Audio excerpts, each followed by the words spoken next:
कि दोबारा करवा दें? नहीं सर ਰਹਿੰਦੀਆਂ ਟਾਈਪਸ चलो ਦੁਆ भाई ਚਲੇਗੀ ਸਰ।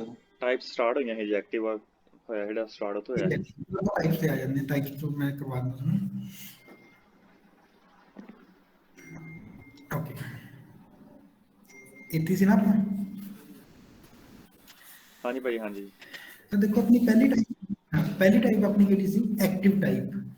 एक्टिव लोग वो ਹੁੰਦੇ ਆ ਜਿਨ੍ਹਾਂ ਦੀ ਨੌਲੇਜ ਅਪ ਟੂ ਡੇਟ ਹੁੰਦੀ ਹੈ, ਜਿਹੜਾ ਪ੍ਰੋਪਰ ਮਾਰਕੀਟ ਨੂੰ ਦੇਖਦੇ ਆ, ਸਮਝਦੇ ਆ, ਠੀਕ ਹੈ, ਹਰ ਇੱਕ ਨੌਲੇਜ ਰੱਖਦੇ ਆ ਕਿ ਕਿਹੜੀ ਕੰਪਨੀ ਦੀ ਕਿਹਦੇ ਨਾਲ ਡੀਲ ਹੋਈ ਹੈ, ਕਿਹਨਾਂ ਦੀ ਡੀਲ ਟੁੱਟ ਗਈ, ਕਿਹੜਾ ਕੋਈ ਨਵਾਂ ਪ੍ਰੋਜੈਕਟ ਲੈ ਕੇ ਆ ਰਹੇ ਆ, ਕਿਹਨਾਂ ਨੇ ਕਿੰਨਾ ਪੈਸਾ ਕਿੱਥੇ ਇਨਵੈਸਟ ਕਰਤਾ, ਇਹਨਾਂ ਨੂੰ ਸਾਰੀ ਨੌਲੇਜ ਹੁੰਦੀ ਹੈ ਤੇ ਫਿਰ ਉਹਦੇ ਬੇਸਿਸ ਤੇ ਟ੍ਰੇਡ ਲੈਂਦੇ ਆ, ਚਾਹੇ ਲੌਂਗ ਟਰਮ ਲੈਣ, ਚਾਹੇ ਸਵਿੰਗ ਲੈਣ, ਚਾਹੇ ਇੰਟਰਾ ਲੈਣ।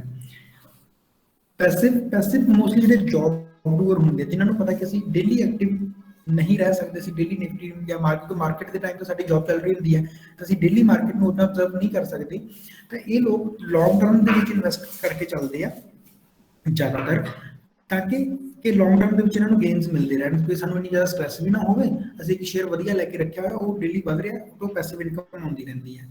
ਫਿਰ ਆ ਗਏ ਸਪੈਕੂਲੇਟਰ ਲੋਕ ਕਿਹੜੇ ਹੁੰਦੇ ਆ? ਜਿਹੜੇ ਸਵੇਰੇ ਉੱਠਣ ਸਾਰ 8:30 ਵਜੇ CNBC ਲਗਾ ਲੈਂਦੇ ਆ। ਪਤਾ ਨਾ CNBC ਦਾ?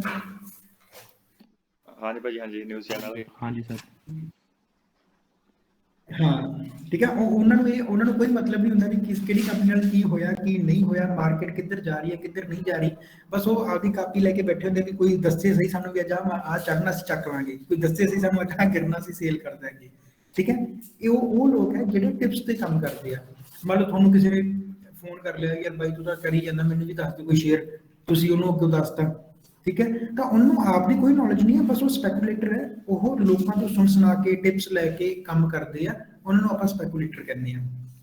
ਚੌਥੇ ਲੋਕ ਹੁੰਦੇ ਆ ਰਿਟਾਇਰਮੈਂਟ ਵਾਲੇ। ਰਿਟਾਇਰਮੈਂਟ ਵਾਲੇ ਕਿਹੜੇ ਲੋਕ? ਜਿਹੜੇ ਉਹਨਾਂ ਸਟਾਕਸ ਦੇ ਵਿੱਚ ਇਨਵੈਸਟ ਕਰਦੇ ਆ ਜਿਹੜੇ ਡਿਵੀਡੈਂਡ ਦਿੰਦੇ ਆ।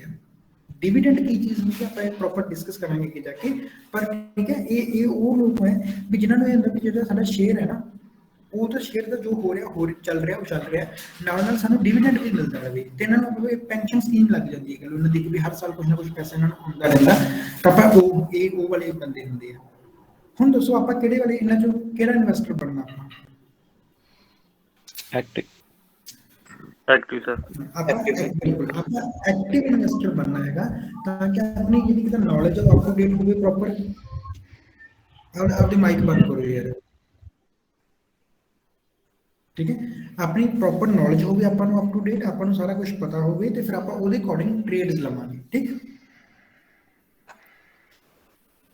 ਓਕੇ, ਹੁਣ ਆਪਾਂ ਕਰਦੇ ਹਾਂ, ਦੇਖੋ ਆਪਾਂ ਪਹਿਲਾਂ ਇਹ ਪੜ੍ਹਿਆ ਕਿ ਸ਼ੇਅਰ ਮਾਰਕੀਟ ਕੀ ਚੀਜ਼ ਹੈ, ਸਟਾਕ ਮਾਰਕੀਟ ਕੰਮ ਕਿੱਦਾਂ ਕਰਦੀ ਹੈ, ਫਿਰ ਆਪਾਂ ਦੇਖਿਆ ਕਿ ਇਹ ਗੈਂਬਲਿੰਗ ਤਾਂ ਨਹੀਂ ਹੈਗੀ, ਫਿਰ ਆਪਾਂ ਉੱਥੋਂ ਸਿਕਿਉਰ ਹੋਏ ਵੀ ਨਹੀਂ, ਗੈਂਬਲਿੰਗ ਨਹੀਂ ਹੈ, ਇੱਕ ਪਲੇਟਫਾਰਮ ਹੈ, ਪੈਸਾ ਬਣਾਉਣ ਵਾਲੀ ਚੀਜ਼ ਹੈ, ਅੱਛੀ ਚੀਜ਼ ਹੈ। ਜੇ ਆਪਾਂ ਸਮਝ ਕੇ ਕਰਾਂਗੇ ਤਾਂ ਬਿਲਕੁਲ ਵੀ ਗੈਂਬਲਿੰਗ ਨਹੀਂ, ਜੇ ਆਪਾਂ ਨੂੰ ਸਮਝ ਹੀ ਨਹੀਂ ਆ ਰਿਹਾ ਤਾਂ ਫਿਰ ਸਰ ਪਹਿਲਾਂ ਜੂਏ ਹੀ ਵੀ ਪੈਸੇ ਬਣ ਗਏ ਨਹੀਂ ਬਣੇ ਨਾ ਬਣੇ।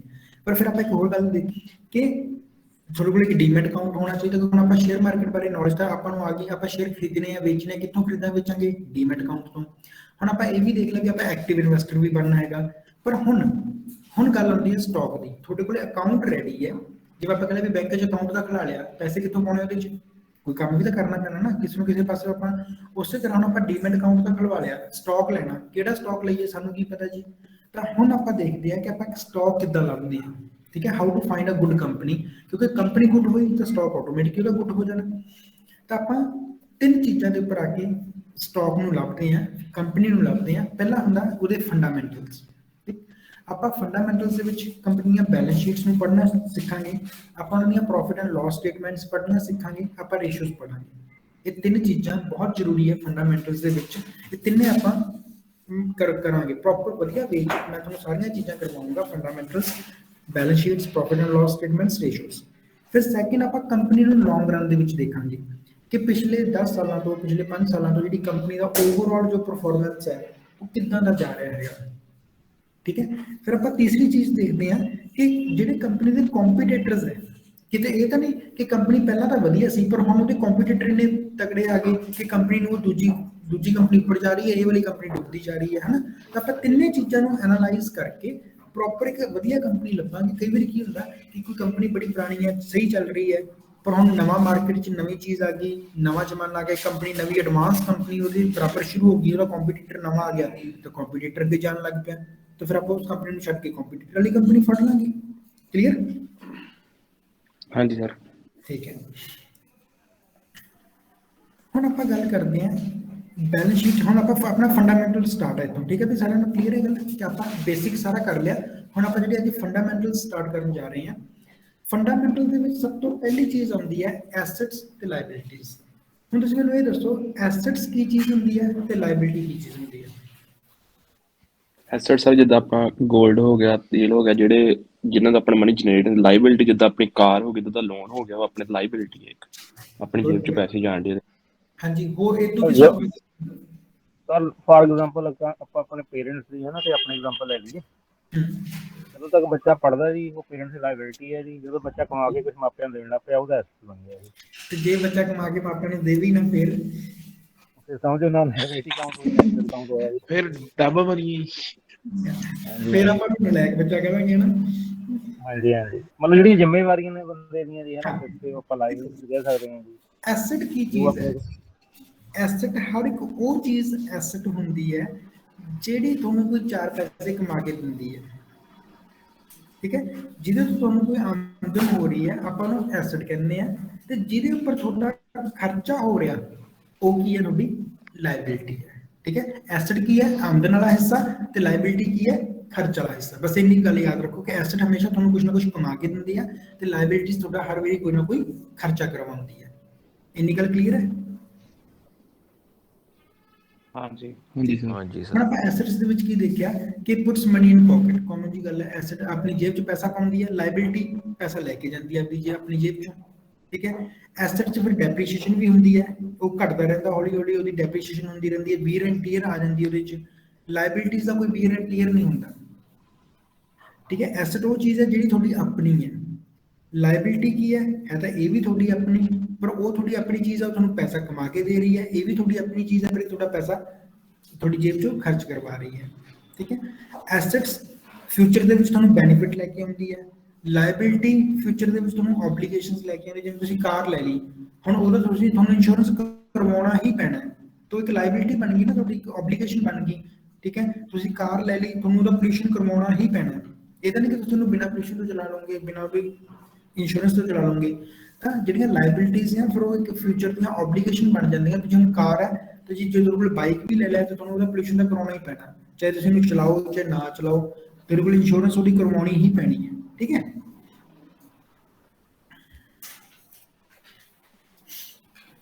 ਇੱਕ ਨਿੱਕਾ ਜਿਹਾ ਫਾਰਮੂਲਾ ਹੈ, ਐਸੈਟਸ ਮਾਈਨਸ ਲਾਇਬਿਲਿਟੀ ਕੀ ਹੁੰਦਾ? ਨੈਟਵਰਕ, ਜਾਂ ਕਹ ਲਓ ਐਸੈਟ ਕਿਹਦੇ ਬਰਾਬਰ ਹੁੰਦੇ ਆ? Network minus liability. ਇਹਨੂੰ ਭੁੱਲ ਜਾਓ, ਕੋਈ ਚੀਜ਼ ਨਹੀਂ ਇਹ। ਆਪਾਂ ਡਾਇਰੈਕਟ ਬੈਲੈਂਸ ਸ਼ੀਟ ਜਦੋਂ ਪੜਾਂਗੇ ਤਾਂ ਆਪਾਂ ਨੂੰ ਜ਼ਿਆਦਾ ਵਧੀਆ ਸਮਝ ਆਊਗਾ। ਹੁਣ ਇੱਕ ਚੀਜ਼ ਲੈ ਕੇ ਚੱਲੋ ਹਮੇਸ਼ਾ ਫੰਡਾਮੈਂਟਲ ਤੋਂ ਵੀ ਪਹਿਲਾਂ, ਟ੍ਰੈਂਡ ਇਜ਼ ਯੋਰ ਫਰੈਂਡ। ਚਲੋ ਇਹ ਵੀ ਆਪਾਂ ਬਾਤ ਕਰਦੇ ਹਾਂ। ਚਲੋ ਹੁਣ ਆਪਾਂ ਸਿੱਧਾ ਫੰਡਾਮੈਂਟਲਸ ਤੇ ਆਉਂਦੇ ਆ। फंडामेंटल देखो आप कितों देखने हैं। स्क्रीन शेयर हो रही है सब नाल? हाँ जी सर। हाँ जी सर। गूगल पे आ जाओ, ठीक है। हाँ तुम बस इधर देखना कि आपके लैपटॉप पे ना गूगल खोल ले लो, इधर देखी चलो।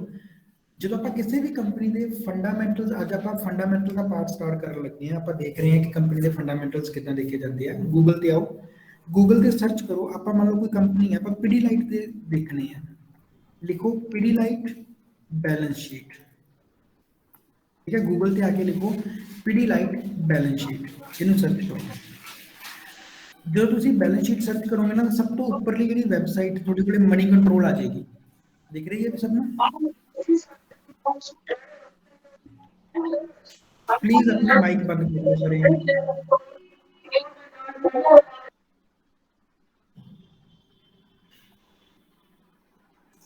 जे कोई प्रॉब्लम आ जाती है, गल करनी होंगी है तो अलग तो माइक ऑफ करके तुम गल कर लिया करो, क्लास डिस्टर्बेंस ना करा करो।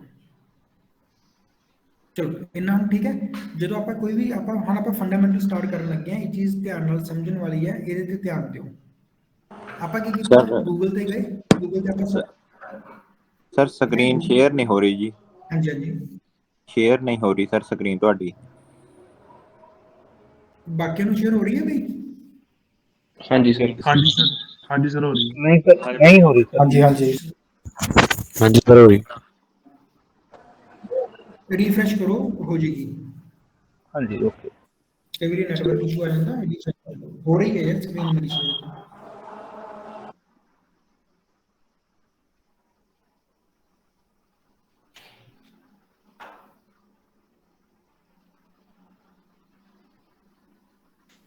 ਚਲੋ, ਤਾਂ ਆਪਾਂ ਕੀ ਕੀਤਾ, ਆਪਾਂ ਗੂਗਲ ਤੇ ਗਏ, ਠੀਕ ਹੈ। ਗੂਗਲ ਤੇ ਜਾ ਕੇ ਆਪਾਂ ਕੀ ਸਰਚ ਕੀਤਾ, ਪੀਡੀਲਾਈਟ ਬੈਲੈਂਸ ਸ਼ੀਟ। ਕਿਸੇ ਵੀ ਕੰਪਨੀ ਦੀ ਤੁਸੀਂ ਬੈਲੈਂਸ ਸ਼ੀਟ ਸਰਚ ਕਰਨੀ ਹੈ ਤਾਂ ਉਹ ਕੰਪਨੀ ਦਾ ਨਾਮ ਲਿਖੋ, ਮਗਰ ਲਿਖੋ ਬੈਲੈਂਸ ਸ਼ੀਟ। ਤਾਂ ਮੋਸਟ ਪ੍ਰੋਬਬਲੀ ਜਿਹੜੀ ਸਭ ਤੋਂ ਪਹਿਲੀ ਆਪਣੀ ਸਾਈਟ ਹੋਏਗੀ ਉਹ ਖੁੱਲੇਗੀ ਮਨੀ ਕੰਟਰੋਲ। ਹੁਣ ਮਨੀ ਕੰਟਰੋਲ ਨੂੰ ਖੋਲ ਲਓ। ਇਸ ਚੀਜ਼ ਵੱਲ ਮੈਂ ਵਾਰ-ਵਾਰ ਕਹਿ ਰਿਹਾ, ਜ਼ਿਆਦਾ ਧਿਆਨ ਦੇਣਾ, ਨਹੀਂ ਤਾਂ ਤੁਸੀਂ ਇਹ ਜੇ ਫੰਡਾਮੈਂਟਲ ਨਹੀਂ ਨਾ ਸਿੱਖੇ ਤਾਂ ਤੁਸੀਂ ਕਹ ਲਓ ਕੁਝ ਨਹੀਂ ਸਿੱਖਿਆ। ਹੁਣ ਜਦੋਂ ਆਪਾਂ ਆਹ ਸਾਰਾ ਪੇਜ, ਬੇਸਿਕ ਪੇਜ ਦਿਖ ਰਿਹਾ ਸਭ ਨੂੰ? ਹਾਂਜੀ ਯੈਸ। ਠੀਕ ਹੈ ਜੀ। ਹੁਣ ਆਪਾਂ ਇੱਥੇ ਦੇਖਿਆ ਕਿ ਪੀਡੀਲਾਈਟ ਇੰਡਸਟਰੀਜ਼, ਇਹਦਾ ਜਿਹੜਾ ਪ੍ਰਾਈਸ ਹੈ ਕਿੰਨਾ ਚੱਲ ਰਿਹਾ ਹੈਗਾ, 2437 ਰੁਪਏ ਦਾ ਸ਼ੇਅਰ ਹੈ ਇਹ, ਠੀਕ ਹੈ। ਜਿਹੜਾ ਅੱਜ ਦਾ ਰੇਟ ਹੈ ਪੀਡੀਲਾਈਟ ਦਾ, ਜਿਹੜਾ ਰਾਈਟ ਨਾਓ ਲਾਈਵ ਚੱਲ ਰਿਹਾ, ਉਹ ਹੈਗਾ 2437 ਰੁਪਏ। ਆਪਾਂ ਥੋੜਾ ਜਿਹਾ ਨੀਚੇ ਆਏ, ਨੀਚੇ ਆ ਕੇ ਦੇਖੋ ਰਾਈਟ ਹੈਂਡ ਸਾਈਡ ਦੇ ਉੱਪਰ ਕੀ ਹੈ, ਇੱਥੇ ਬੈਲੈਂਸ ਸ਼ੀਟ ਲਿਖਿਆ ਹੋਇਆ ਨਿਊ, ਦੇਖ ਗਿਆ ਸਭ ਨੂੰ? ਹਾਂਜੀ ਹਾਂਜੀ ਹਾਂਜੀ ਭਾਈ ਜੀ। ਜਿੱਥੇ ਐਰੋ ਹੈ ਮੇਰਾ, ਬੈਲੈਂਸ ਸ਼ੀਟ ਨਿਊ।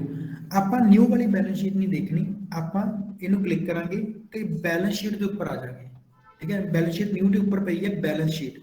ਦੇਖੋ ਹੈ ਇਹ ਵੀ ਨਿਊ, ਟਰਮਸ ਸਾਰੀਆਂ ਸੇਮ ਹੈ, ਬਸ ਜਿਹੜੀ ਨਵੀਂ ਹੈ ਨਾ ਉਹਦੀ ਥੋੜੀ ਜਿਹੀ ਸ਼ੇਪ ਇਹਨਾਂ ਨੇ ਚੇਂਜ ਕਰਤੀ। ਤਾਂ ਆਪਾਂ ਪੁਰਾਣੇ ਵਾਲੀ ਸ਼ੇਪ ਨੂੰ ਪੜਾਂਗੇ, ਉਹ ਜ਼ਿਆਦਾ ਈਜ਼ੀ ਹੈ ਪੜਨ ਦੇ ਵਿੱਚ। ਇਹ ਥੋੜੀ ਜਿਹੀ ਇਹਨਾਂ ਨੇ ਕੰਪਲਿਕੇਟਡ ਕਰਤੀ, ਫਿਗਰਸ ਸਾਰੀਆਂ ਸੇਮ ਹੈ, ਬਸ ਇੱਕ ਨਾ ਇਹਨਾਂ ਨੇ ਉਹ ਇੱਕ ਜਿਹੜੀ ਆਊਟਰ ਲੁੱਕ ਹੈ ਉਹ ਚੇਂਜ ਕਰਤੀ। ਆਪਾਂ ਪੁਰਾਣੀ ਹੀ ਪੜਾਂਗੇ। ਤਾਂ ਆਪਾਂ ਕੀ ਕੀਤਾ, ਬੈਲੈਂਸ ਸ਼ੀਟ ਨਿਊ ਦੀ ਬਜਾਏ ਤੇ ਬੈਲੈਂਸ ਸ਼ੀਟ ਲਿਖੀ। ਹੁਣ ਇਹਨੂੰ ਗੋ ਕਰ ਦਿਓ। ਜਦੋਂ ਗੋ ਕੀਤੀ ਤਾਂ ਇਹ ਦੇਖੋ ਇਦਾਂ ਦੀ ਬੈਲੈਂਸ ਸ਼ੀਟ ਆ ਜਾਏਗੀ ਤੁਹਾਡੇ ਕੋਲੇ, ਠੀਕ ਹੈ ਵੀ।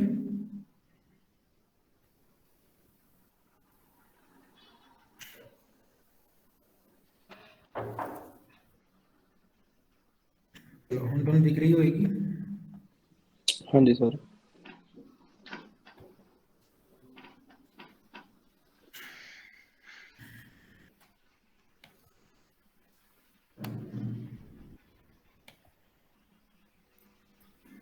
ਓਕੇ, ਸਭ ਨੂੰ ਵਿਜ਼ੀਬਲ ਹੈ? ਹਾਂਜੀ ਭਾਈ ਜੀ। ਹਾਂਜੀ ਹਾਂਜੀ ਹੁਣ ਇਹਦੇ ਹੁਣ ਆਪਾਂ ਦੀਆਂ ਟਰਮਸ ਪੜ੍ਹਨੀਆਂ ਨੇ। ਦੇਖੋ ਸਭ ਤੋਂ ਪਹਿਲਾਂ ਉਹਨਾਂ ਨੇ ਲਿਖਾ ਹੈ total share capital. Total share capital ਕੀ ਚੀਜ਼ ਹੁੰਦੀ ਹੈ? ਟੋਟਲ ਸ਼ੇਅਰ ਕੈਪੀਟਲ ਦਾ ਮਤਲਬ ਹੁੰਦਾ, ਜਾਂ ਇਹ ਸੇਮ ਹੀ ਦੇਖੋ ਨੀਚੇ ਇਕੁਇਟੀ ਸ਼ੇਅਰ ਕੈਪੀਟਲ ਲਿਖਿਆ ਹੋਇਆ, ਦੋਵਾਂ ਦੀਆਂ ਫਿਗਰ ਸੇਮ ਹੈ। ਚਾਹੇ ਤੁਹਾਨੂੰ ਟੋਟਲ ਸ਼ੇਅਰ ਕੈਪੀਟਲ ਕਹਿ ਲਓ, ਚਾਹੇ ਉਹਨੂੰ ਇਕੁਇਟੀ ਸ਼ੇਅਰ ਕੈਪੀਟਲ ਕਹਿ ਲਓ, ਸੇਮ ਚੀਜ਼ ਹੈ। ਇਹਦਾ ਮਤਲਬ ਹੁੰਦਾ ਕਿ ਕੰਪਨੀ ਨੇ, ਕੈਪੀਟਲ ਦਾ ਮਤਲਬ ਕੀ ਹੈ? ਪੈਸਾ। ਕਿ ਕੰਪਨੀ ਨੇ ਕਿੰਨਾ ਜਿਹੜਾ ਪੈਸਾ ਹੈ ਉਹ ਮਾਰਕੀਟ ਤੋਂ ਲਿਆ ਸੀਗਾ ਆਪਦੇ ਸ਼ੇਅਰ ਵੇਚ ਕੇ, ਠੀਕ ਹੈ। ਇਹਦਾ ਕੀ ਮਤਲਬ ਹੈ? ਕੰਪਨੀ ਨੇ ਕਿੰਨਾ ਪੈਸਾ ਮਾਰਕੀਟ ਤੋਂ ਲਿਆ ਸੀਗਾ, ਲੋਕਾਂ ਤੋਂ ਲਿਆ ਸੀਗਾ ਆਪਦੇ ਸ਼ੇਅਰ ਵੇਚ ਕੇ।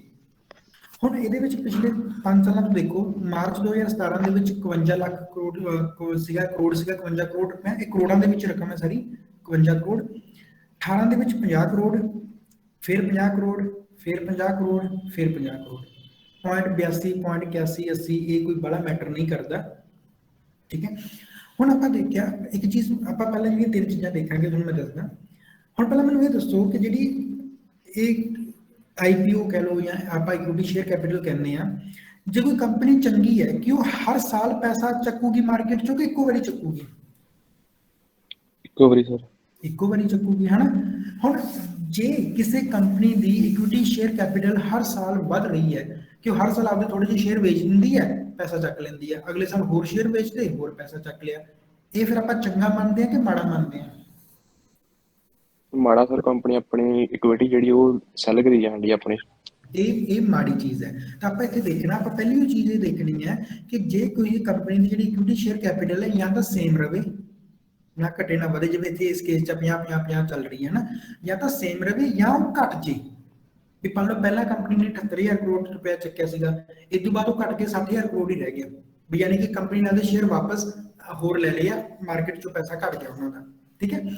ਤਾਂ ਆਪਾਂ ਦੇਖਿਆ ਕਿ ਪਹਿਲਾਂ ਕੰਪਨੀ ਨੇ 52,000 ਕਰੋੜ ਦੇ ਸ਼ੇਅਰ ਵੇਚੇ, ਇਸ ਤੋਂ ਬਾਅਦ ਅਗਲੇ ਸਾਲ ਇਹ ਨਹੀਂ ਕਿ ਉਹ ਹਰ ਸਾਲ ਵੇਚ ਰਹੀ ਹੈ, ਉਹ ਫਿਗਰ ਸੇਮ ਹੀ ਰਹੀ, ਯਾਨੀ ਕਿ 50 ਹੋ ਗਈ, ਯਾਨੀ ਕਿ ਉਹਨਾਂ ਨੇ 1 ਕਰੋੜ ਦੇ ਸ਼ੇਅਰ ਵਾਪਸ ਲੈ ਲਿਆ, ਠੀਕ ਹੈ।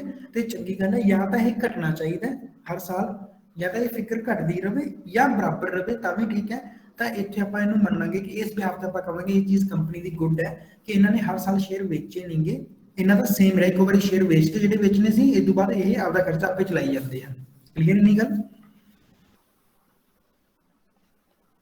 ਭਾਜੀ ਜੇ ਕੱਟ ਰਹੇ ਨੇ ਤਾਂ ਉਹਦਾ ਮਤਲਬ ਉਹੀ ਹੈ ਕਿ ਬਾਇਬੈਕ ਕਰਦੀ ਹੈ।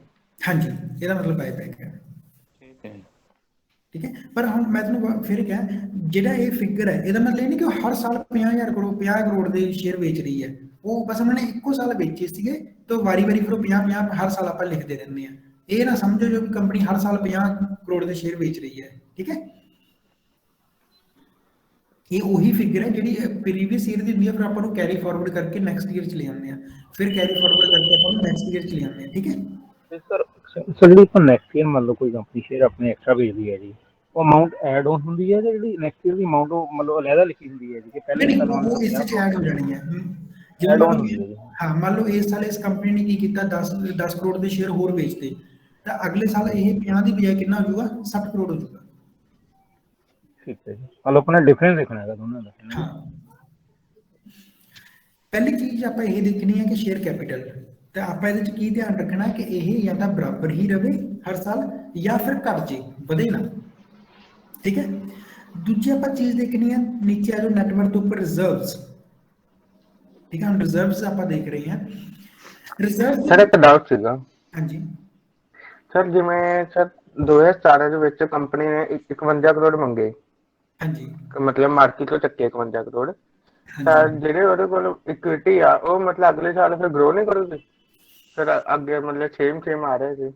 ਨਹੀਂ, ਮੈਂ ਉਹੀ ਕਹਿ ਰਿਹਾ ਨਾ, ਇਕੁਇਟੀ ਕਦੇ ਵੀ, ਇਕੁਇਟੀ ਦਾ ਕੀ ਹੈ, ਬੇਸਿਕਲੀ ਇਕੁਇਟੀ ਇਹ ਸਮਝੋ ਕਿ ਕੰਪਨੀ ਨੇ ਸ਼ੇਅਰ ਵੇਚ ਕੇ ਪੈਸਾ ਲੈ ਲਿਆ। ਹਾਂਜੀ ਸਰ। ਕੀ ਕੰਪਨੀ ਹਰ ਸਾਲ ਸ਼ੇਅਰ ਵੇਚ ਰਹੀ ਹੈ ਤੇ ਪੈਸਾ ਲੈ ਰਹੀ ਹੈ? ਜੇ ਉਹ ਹਰ ਸਾਲ ਸ਼ੇਅਰ ਵੇਚ ਰਹੀ ਹੈ, ਪੈਸਾ ਲਊਗੀ ਤਾਂ ਹੀ ਗਰੋ ਕਰੂਗੀ ਨਾ, ਨਹੀਂ ਤਾਂ ਉੱਥੇ ਖੜੀ ਰਹੂਗੀ। ਹਾਂਜੀ ਠੀਕ ਹੈ, ਇਸ ਕਰਕੇ ਇੱਥੇ ਹੀ ਖੜੀ ਹੈ ਇਹ, ਠੀਕ ਠੀਕ ਹੈ। ਸਰ ਅਗਰ ਰਿਪੀਟ ਕਰੇ ਸਰ, ਕਿਵੇਂ ਮਤਲਬ ਜੋ ਭਾਜੀ ਦਾ ਕੁਐਸਚਨ ਸੀਗਾ, ਕੀ ਆਨਸਰ ਸੀਗਾ ਜੀ? ਇਹਨਾਂ ਦਾ ਕੁਐਸਚਨ ਇਹ ਸੀਗਾ ਕਿ ਵੀ ਕੰਪਨੀ ਨੇ ਕੀ ਕੀਤਾ ਵੀ ਮਾਰਚ 17 ਦੇ ਵਿੱਚ 51,000 ਕਰੋੜ ਦਾ ਲੈ ਲਿਆ, ਵੀ ਸ਼ੇਅਰ ਵੇਚੇ 51 ਕਰੋੜ ਦੇ ਤੇ ਇਹਨਾਂ ਨੇ ਪੈਸਾ ਲੈ ਲਿਆ। ਅਗਲੇ ਸਾਲ ਫਿਰ ਇਹਨਾਂ ਨੇ ਦੁਬਾਰਾ 50,000 ਦੇ ਵਿੱਚ, ਤਾਂ ਕੀ ਉਹ ਵੱਧ ਜੂਗਾ ਵੀ ਆਪਾਂ ਨੂੰ 100 ਕਰ ਦਾਂਗੇ? ਆਪਾਂ ਨੂੰ ਕੀ ਕਰ ਰਹੇ ਹਾਂ, ਇਹ ਉਹ ਫਿਗਰ ਮੈਨੂੰ ਪਹਿਲੇ ਕਿਹਾ ਕਿ ਇਹ ਪੁਰਾਣੀ ਫਿਗਰ ਨੂੰ ਹੀ ਆਪਾਂ ਅਗਲੇ ਸਾਲ ਚ ਲਿਖਦਾ, ਆਪਾਂ ਕੋਈ ਨਵੇਂ ਸ਼ੇਅਰ ਨਹੀਂ ਵੇਚੇ। ਜਿਹੜੀ ਪੁਰਾਣੇ ਵਾਲੀ ਫਿਗਰ ਸੀ, ਜਾਂ ਕਹ ਲਓ ਵੀ ਇਕੁਇਟੀ ਹਰ ਸਾਲ ਵਧਣੀ ਚਾਹੀਦੀ ਹੈ, ਨਹੀਂ, ਇਕੁਇਟੀ ਕਦੇ ਵੀ ਨਹੀਂ ਵਧਣੀ ਚਾਹੀਦੀ, ਇਹ ਜਾਂ ਤਾਂ ਬਰਾਬਰ ਰਵੇ, ਠੀਕ ਹੈ, ਜਾਂ ਘਟ ਜੇ, ਪਰ ਵਧਣੀ ਨਹੀਂ ਚਾਹੀਦੀ। ਠੀਕ ਹੈ ਜੀ, ਕਲੀਅਰ ਹੈ? ਹਾਂਜੀ।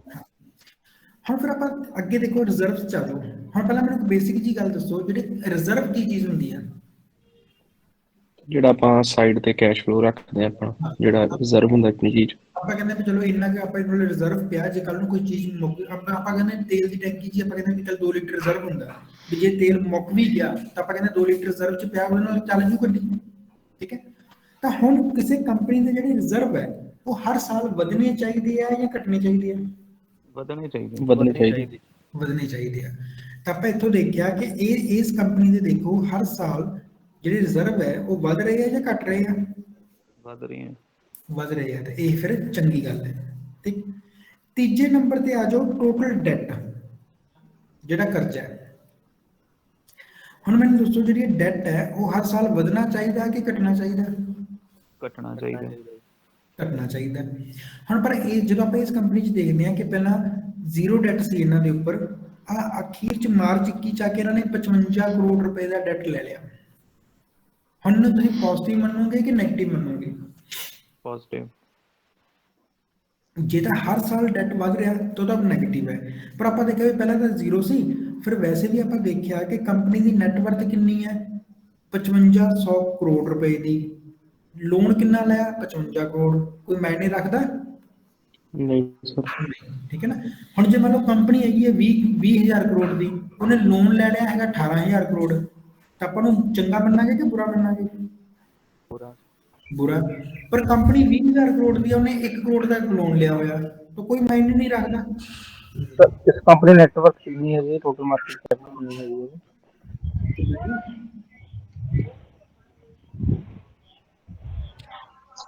सर एक बार टोटल डेट दोबारा समझा दो। ਇਹਦੇ ਵਿੱਚ ਨੈਟਵਰਕ ਜਿਹੜੀ ਹੈ ਉਹ 5561 ਕਰੋੜ ਹੈ ਤੇ ਲੋਨ ਜਿਹੜਾ ਹੈ ਸਿਰਫ 55 ਕਰੋੜ ਹੈ। ਇਹੀ ਹੈ ਨਾ ਭਾਜੀ? जी ਠੀਕ ਹੈ। ओके हजे एक मिनट मैं कहना एक मिनट ਲਈ ਨੈਟਵਰਕ से ना आओ। ਪਹਿਲਾਂ ਆਪਾਂ ਸਿਰਫ ਜਦੋਂ ਵੀ ਆਪਾਂ ਕਿਸੇ ਵੀ ਕੰਪਨੀ ਦੀ ਫੰਡਾਮੈਂਟਲ ਬੈਲੈਂਸ ਸ਼ੀਟ ਪੜ੍ਹਦੇ ਆ ਨਾ, ਪਹਿਲਾਂ ਆਪਾਂ ਸਭ ਤੋਂ ਜੇ ਉਹ ਆਪਾਂ ਨੂੰ ਤਿੰਨ ਚੀਜ਼ਾਂ ਸਹੀ ਲੱਗਦੀਆਂ ਫਿਰ ਆਪਾਂ ਬਾਕੀ ਸ਼ੀਟ ਵੇਖਾਂਗੇ, ਅਦਰਵਾਈਜ਼ ਆਪਾਂ ਨੂੰ ਬਾਕੀ ਸ਼ੀਟ ਦੇਖਣ ਦੀ ਲੋੜ ਹੀ ਨਹੀਂ। ਠੀਕ ਹੈ। ਤਾਂ ਪਹਿਲੀਆਂ ਤਿੰਨ ਚੀਜ਼ਾਂ ਮੈਂ ਤੁਹਾਨੂੰ ਪਹਿਲਾਂ ਦੱਸੀਆਂ ਕਿਹੜੀਆਂ ਕਿਹੜੀਆਂ। ਇੱਕ ਤਾਂ ਆਪਾਂ ਇਕੁਇਟੀ ਸ਼ੇਅਰ ਕੈਪੀਟਲ ਦੇਖਣਾ, ਇਹ ਜਾਂ ਘਟਣਾ ਚਾਹੀਦਾ ਜਾਂ ਬਰਾਬਰ ਰਹਿਣਾ ਚਾਹੀਦਾ। ਲਿਖ ਲਓ ਨਾਲ, ਜਿਹੜਾ ਇਕੁਇਟੀ ਸ਼ੇਅਰ ਕੈਪੀਟਲ ਹੈ ਉਹ ਹਰ ਸਾਲ ਜਾਂ ਤਾਂ ਬਰਾਬਰ ਰਵੇ, ਮੋਸਟਲੀ ਕੰਪਨੀਆਂ 'ਚ ਬਰਾਬਰ ਹੀ ਰਹਿੰਦਾ ਹੁੰਦਾ, ਤੇ ਜਾਂ ਘਟ ਜੇ, ਵਧੇ ਨਾ।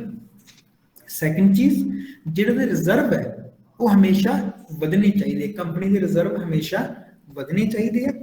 ਤੇ ਤੀਸਰੀ ਚੀਜ਼ ਡੈਟ, ਉਹ ਹਮੇਸ਼ਾ ਘਟਣਾ ਚਾਹੀਦਾ। सर डेट एक बार दोबारा समझा दो, कंफ्यूजन हो रही है।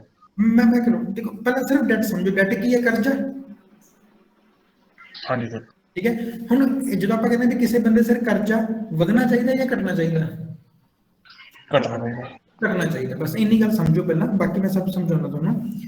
ਇਕੁਇਟੀ ਸ਼ੇਅਰ ਕੈਪੀਟਲ ਕੀ ਹੋਣਾ ਚਾਹੀਦਾ? ਸੇਮ क्या ਕਰਨਾ करना ਚਾਹੀਦਾ। ਨਹੀਂ चाहिए? ਚਾਹੀਦੀ ਹੈ ਜਾਂ बस सेम या फिर घटे ਹਾਂ, ਜਾਂ ਸੇਮ ਰਵੇ ਜਾਂ ਘਟੇ। ਰਿਜ਼ਰਵ ਹਮੇਸ਼ਾ ਕੀ ਹੋਣੀ ਚਾਹੀਦੀ ਹੈ? बदलना चाहिए ਵਧਣਾ ਚਾਹੀਦਾ। ਤੇ ਕਰਜ਼ਾ ਹਮੇਸ਼ਾ ਘਟਣਾ ਚਾਹੀਦਾ। घटना चाहिए।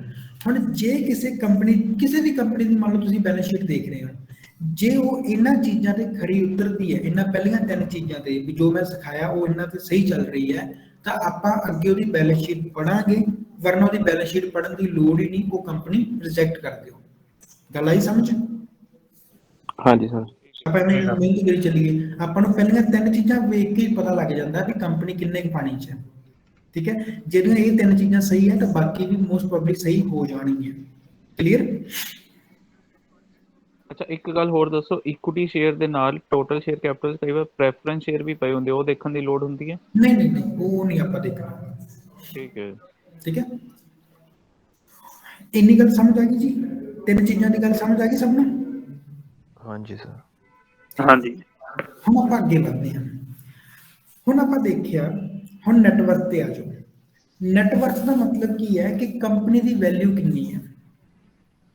ਠੀਕ ਹੈ ਨਾ। ਕੰਪਨੀ ਕੋਲੇ ਕਿੰਨੇ ਐਸੈਟ ਵੀ ਛੱਡੋ, ਕੰਪਨੀ ਦੀ ਓਵਰਆਲ ਵੈਲਿਊ, ਜਿਵੇਂ ਆਪਾਂ ਮੈਂ ਮੰਨ ਲਓ ਮੇਰੀ ਗੱਲ ਕੀਤੀ ਸੀਗੀ ਕਿ ਜਦੋਂ ਆਪਾਂ ਰਿਚ ਰੂਬੋਸ ਦੀ ਗੱਲ ਕਰਦੇ ਹਾਂ, ਮੇਰੇ ਕੋਲੇ 100 ਸ਼ੇਅਰ ਹੈ, ਹਰ ਇੱਕ ਸ਼ੇਅਰ ਦੀ ਕੀਮਤ 10 ਰੁਪਏ ਆ, ਤੇ ਕਿੰਨੀ ਵੈਲਿਊ ਹੋਗੀ ਫਿਰ ਮੇਰੀ ਕੰਪਨੀ ਦੀ? 1000 1000 रुपया। ठीक है। तो मेरी कंपनी की नैटवर्थ कितनी है? 1000 रुपया। ठीक। हुण लोन वाली गल समझो, मेरी कंपनी की कीमत जी मार्केट च पई वो 1000 रुपये है, मेरी 1000 रुपये की कंपनी है, मैनू किसी दिन लोन की लोन लैन की जरूरत पै गई, मैं की कीता, मैं 50 रुपये का लोन ले लिया। हुण आपां कई बार आपां लोन लैंदे आ, देखो लोन दो तरह के होंदे, सिक्योर ते अनसिक्योर्ड। सिक्योर्ड लोन किहड़े हुंदे आ? ਜਦੋਂ ਆਪਾਂ ਕਿਸੇ ਚੀਜ਼ ਨੂੰ ਗਿਰਵੀ ਧਰ ਕੇ ਜਾਂ ਕੋਈ ਚੀਜ਼ ਦੇ ਬਿਹਾਫ ਤੇ ਆਪਾਂ ਲੋਨ ਲੈਂਦੇ ਆ, ਆਪਾਂ ਉਹਨੂੰ ਸਿਕਿਉਰ ਲੋਨ ਕਹਿੰਦੇ ਆ। ਠੀਕ ਹੈ। ਤੇ ਸਿਕਿਉਰ ਲੋਨ ਦਾ ਕੀ ਫਾਇਦਾ ਹੁੰਦਾ ਵੀ ਕੱਲ ਨੂੰ ਜੇ ਬਾਈ ਚਾਂਸ ਕੰਪਨੀ ਨੇ ਉਹ ਲੋਨ ਨਹੀਂ ਵੀ ਉਤਾਰਿਆ, ਠੀਕ ਹੈ, ਤਾਂ ਬੈਂਕ ਨੂੰ ਜਿਹੜੀ ਚੀਜ਼ ਗਿਰਵੀ ਰੱਖੀ ਹੋਈ ਹੈ, ਬੈਂਕ ਸਿਰਫ ਉਸੇ ਚੀਜ਼ ਦਾ ਮਾਲਕ ਹੈ, ਉਸੇ ਚੀਜ਼ ਨੂੰ ਲੈ ਸਕਦਾ, ਬਾਕੀ ਸਾਰੀ ਕੰਪਨੀ ਸੇਫ ਪਈ ਹੈ। ਜੇ ਕਈ ਵਾਰੀ ਕੀ ਹੁੰਦਾ ਕਿ ਆਪਾਂ ਦੀ ਫੇਸ ਵੈਲਿਊ ਤੇ ਲੈ ਲੈਂਦੇ, ਜਿਵੇਂ ਕ੍ਰੈਡਿਟ ਕਾਰਡ ਹੈ। ਹੁਣ ਜੇ ਮੰਨ ਲਓ ਕ੍ਰੈਡਿਟ ਕਾਰਡ ਆਪਾਂ ਲੈ ਲਿਆ, ਆਪਾਂ ਉਹਦਾ ਲੋਨ ਇੱਕ ਤਰ੍ਹਾਂ ਦਾ ਆਪਾਂ ਸ਼ਾਪਿੰਗ ਕੀਤੀ, ਪੈਸੇ ਦਿੱਤੇ ਨਹੀਂ। ਹੁਣ ਬੈਂਕ ਦੀ ਮਰਜ਼ੀ ਹੈ, ਇਹ ਤਾਂ ਹੈ ਨਹੀਂ ਕਿ ਬੈਂਕ ਕਹੂਗਾ ਚਲ ਨਾ ਦਿਓ। ਹੁਣ ਬੈਂਕ ਦੀ ਮਰਜ਼ੀ ਹੈ ਕਿ ਉਹ ਤੁਹਾਡੀ ਜਿਹੜੀ ਮਰਜ਼ੀ ਚੀਜ਼ ਉਹਦੇ ਬਦਲੇ ਰੱਖ ਸਕਦਾ।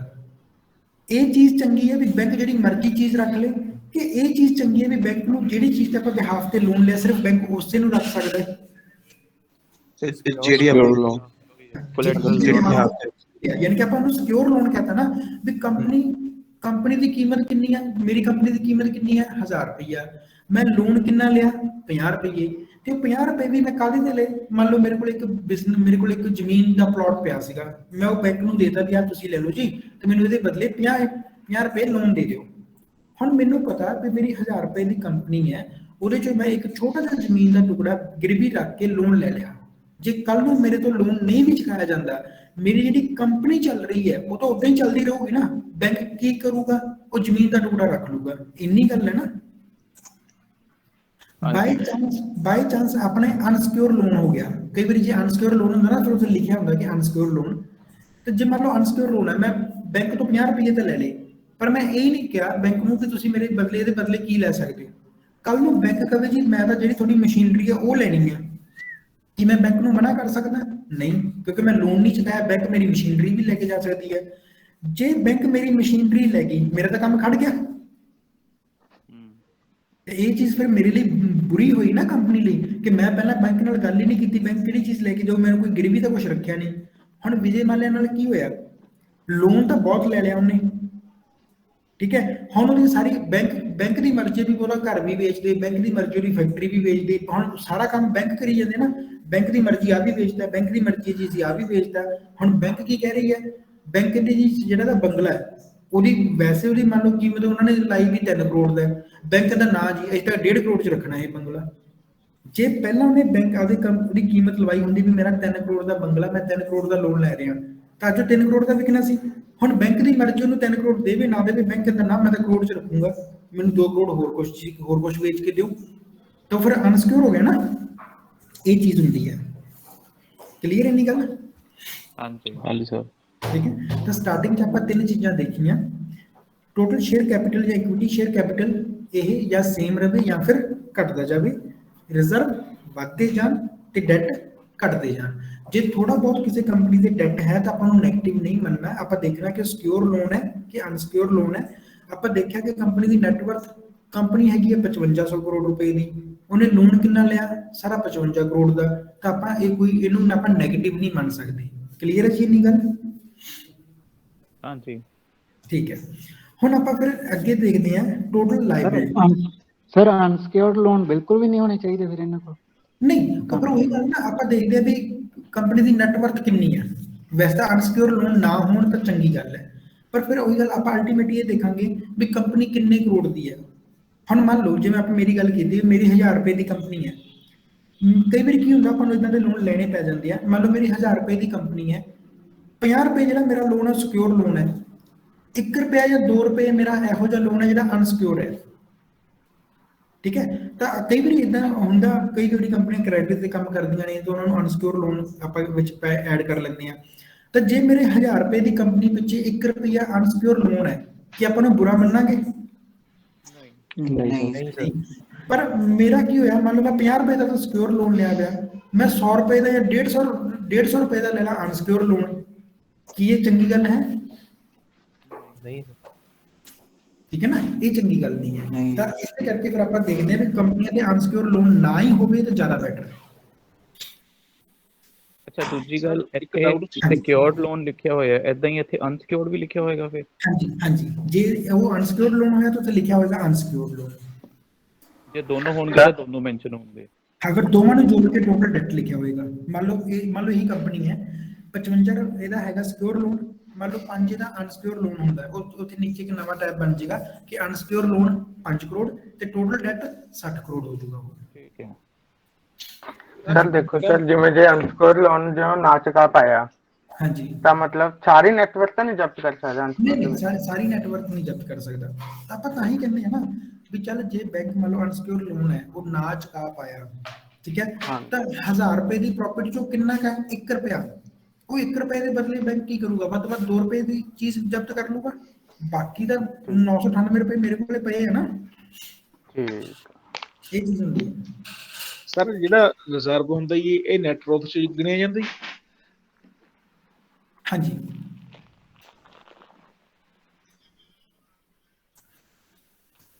ਚਲੋ ਇੰਨੀ ਗੱਲ ਸਮਝ ਆ ਗਈ ਸਭ ਨੂੰ ਬਈ? ਹਾਂਜੀ। ਚਲੋ ਹੁਣ ਆਪਾਂ ਅੱਗੇ ਗੱਲ ਕਰਦੇ ਹਾਂ। ਹੁਣ ਆਪਾਂ ਗੱਲ ਕਰਦੇ ਹਾਂ ਐਪਲੀਕੇਸ਼ਨ ਆਫ ਫੰਡਸ, ਕਿ ਜਿਹੜੇ ਕੰਪਨੀ ਕੋਲੇ ਫੰਡਸ ਪਏ ਆ ਜਾਂ ਉਹ ਕਿੱਥੇ ਕਿੱਥੇ ਖਰਚ ਹੋਏ ਆ ਜਾਂ ਕਿੱਥੇ ਕਿੱਥੇ ਉਹ ਚੱਲ ਰਹੇ ਆ। ਸਭ ਤੋਂ ਪਹਿਲਾਂ ਆਪਣੇ ਕੋਲੇ ਆ ਜਾਂਦਾ ਗ੍ਰੋਸ ਬਲੌਕ।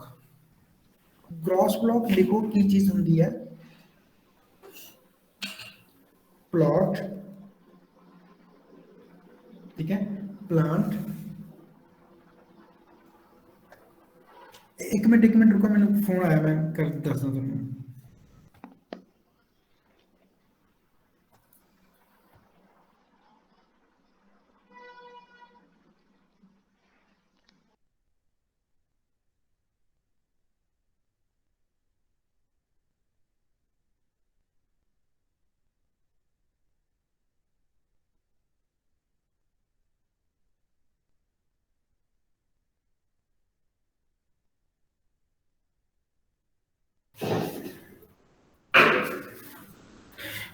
ਓਕੇ, ਹੁਣ ਆਪਾਂ ਬੈਲੈਂਸ ਸ਼ੀਟ ਬਾਕੀ ਨਾ ਕੱਲ ਨੂੰ ਕਰਾਂਗੇ ਸਟਾਰਟ। ਇਹ ਪਹਿਲੀਆਂ ਤਿੰਨ ਚੀਜ਼ਾਂ ਮੈਨੂੰ ਦੱਸ ਦਿਓ ਵੀ ਸਮਝ ਆ ਗਈਆਂ।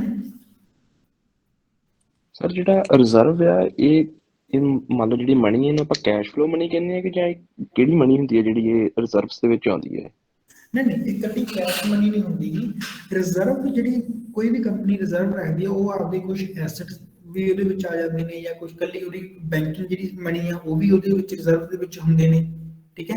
ਇਹ ਰਿਜ਼ਰਵ ਉਹ ਚੀਜ਼ ਹੁੰਦੀ ਹੈ, ਮੰਨ ਲਓ ਜਿਵੇਂ ਆਪਾਂ ਸੋਨਾ ਹੀ ਲੈ ਲਿਆ ਫੋਰ ਐਗਜ਼ਾਮਪਲ, ਗੋਲਡ ਆਪਾਂ ਲੈ ਲਿਆ ਹਨਾ, ਤਾਂ ਉਹ ਗੋਲਡ ਵੀ ਆਪਣੇ ਕੋਲ ਰਿਜ਼ਰਵ ਪਿਆ ਨਾ, ਜ਼ਰੂਰੀ ਨਹੀਂ ਕਿ ਆਪਣੇ ਕੋਲ ਸਾਰਾ ਪੈਸਾ ਹੀ ਪਿਆ, ਪਰ ਗੱਲ ਇਹ ਹੁੰਦੀ ਹੈ ਕਿ ਜਦੋਂ ਕੰਪਨੀ ਨੂੰ ਪੈਸੇ ਦੀ ਜ਼ਰੂਰਤ ਹੈ ਤਾਂ ਉਹ ਇਸ ਰਿਜ਼ਰਵਸ ਦੇ ਵਿੱਚੋਂ ਕੱਢ ਸਕਦੀ ਹੈ। ਕੰਪਨੀ ਇਹ ਨਹੀਂ ਕਿ ਕੰਪਨੀ 54 ਕਰੋੜ ਰੁਪਏ 54,000 ਕਰੋੜ ਰੁਪਏ ਦਾ ਸਾਰਾ ਕੈਸ਼ ਲੈ ਕੇ ਬੈਠੀ ਹੋਈ ਹੈ। ਮੰਨ ਲਓ ਕੰਪਨੀ ਨੇ 2 ਪਲਾਟ ਲੈ ਕੇ ਰੱਖ ਲਈ, ਉਹ ਵੀ ਉਹਦੀ ਰਿਜ਼ਰਵ 'ਚ ਹੈ ਕਿ ਜੇ ਕੱਲ ਨੂੰ ਕੰਪਨੀ ਨੂੰ ਜ਼ਰੂਰਤ ਪੈਂਦੀ ਹੈ ਉਹ ਪਲਾਟ ਵੇਚ ਦੂਗੀ, ਪੈਸਾ ਲੈ ਲੂਗੀ। ਮਤਲਬ ਕਿ ਸਾਰੇ ਤਰੀਕੇ ਨਾਲ ਰਿਜ਼ਰਵਸ ਜਿਹੜੀ ਮਨੀ ਹੈ ਐਸੈਟ ਜਿਹੜੇ ਹੁੰਦੇ ਆ ਉਹਦੀ ਅਲਾਉਡ ਨਾਲ ਇਹ ਨੈਟਵਰਕ ਦੇ ਵਿੱਚ ਹੀ ਹੁੰਦੀ ਹੈ ਰਿਜ਼ਰਵ? ਹਾਂਜੀ ਸਰ ਇੱਕ ਚੀਜ਼ ਪੁੱਛਣੀ ਸੀਗੀ, ਇਹ ਥੋੜਾ ਸਰ ਇੱਕ ਟੋਟਲ ਕੁਐਸਚਨ ਪਹਿਲੇ ਟੌਪਿਕ ਨਾਲ ਹੀ ਹੈ। ਮੈਨੂੰ ਬਾਤ ਸਮਝ ਨਹੀਂ ਆ ਰਹੀ ਯਾਰ, ਕੀ ਕਰ ਰਹੇ ਹੋ?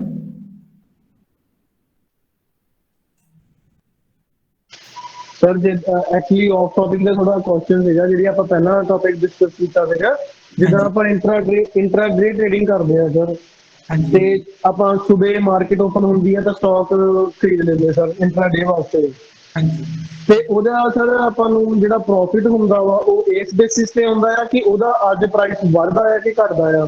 ਹਾਂਜੀ ਬਿਲਕੁਲ।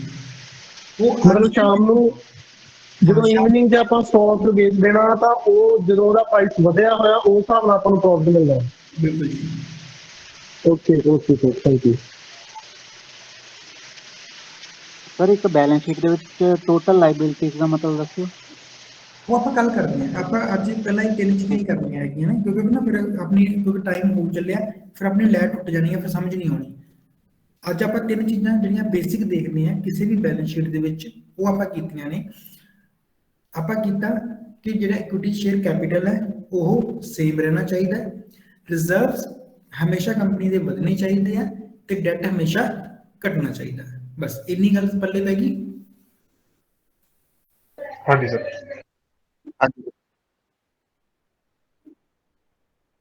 ਦੇਖੋ ਇਕੁਇਟੀ ਸ਼ੇਅਰ ਕੈਪੀਟਲ ਦਾ ਮਤਲਬ ਕੀ ਹੁੰਦਾ? ਪੈਸਾ। ਕੈਪੀਟਲ ਮਨੀ ਆਪਾਂ ਕਹਿੰਦੇ ਨਾ, ਮਨੀ ਨੂੰ ਕਿਹਾ ਜਾਂਦਾ ਨਾ। ਇਕੁਇਟੀ ਸ਼ੇਅਰ ਕੈਪੀਟਲ ਦਾ ਮਤਲਬ ਕਿ ਕੰਪਨੀ ਕੋਲੇ ਉਹ ਪੈਸਾ ਜਿਹੜਾ ਉਹਨੂੰ ਸ਼ੇਅਰ ਵੇਚ ਕੇ ਆਇਆ। ਇਕੁਇਟੀ ਕੀ ਹੈ? ਇਕੁਇਟੀ ਮਾਰਕੀਟ ਕੀ ਹੈ? Share market. ਉਹ ਇੱਥੇ ਸਭ ਤੋਂ ਪਹਿਲਾਂ ਉਹੀ ਪੈਸਾ ਲਿਖਿਆ ਜਾਂਦਾ, ਕਿਉਂਕਿ ਆਪਾਂ ਸ਼ੇਅਰ ਮਾਰਕੀਟ ਲਈ ਆਪਾਂ ਬੈਲੈਂਸ ਸ਼ੀਟਸ ਨੂੰ ਪੜ੍ਹ ਰਹੇ ਹਾਂ। ਸਭ ਤੋਂ ਪਹਿਲਾਂ ਲਿਖਿਆ ਹੁੰਦਾ ਇਕੁਇਟੀ ਸ਼ੇਅਰ ਕੈਪੀਟਲ ਜਾਂ ਟੋਟਲ ਸ਼ੇਅਰ ਕੈਪੀਟਲ, ਕਿ ਜਿਹੜਾ ਪੈਸਾ ਕੰਪਨੀ ਨੂੰ ਸ਼ੇਅਰ ਵੇਚ ਕੇ ਆਇਆ ਹੋਇਆ, ਠੀਕ ਹੈ, ਉਹ ਹੈ ਇਹ ਪੈਸਾ। ਹੋਰ ਪਾਸੇ ਵੀ ਹੁੰਦਾ, ਕੰਪਨੀ ਨੂੰ ਆਦਾ ਸਮਾਨ ਵੇਚ ਕੇ ਵੀ ਪੈਸਾ ਹੁੰਦਾ, ਪਰ ਆਪਾਂ ਨੂੰ ਟੋਟਲ ਸ਼ੇਅਰ ਕੈਪੀਟਲ ਚ ਨਹੀਂ ਨਾ ਪਾ ਸਕਦੇ।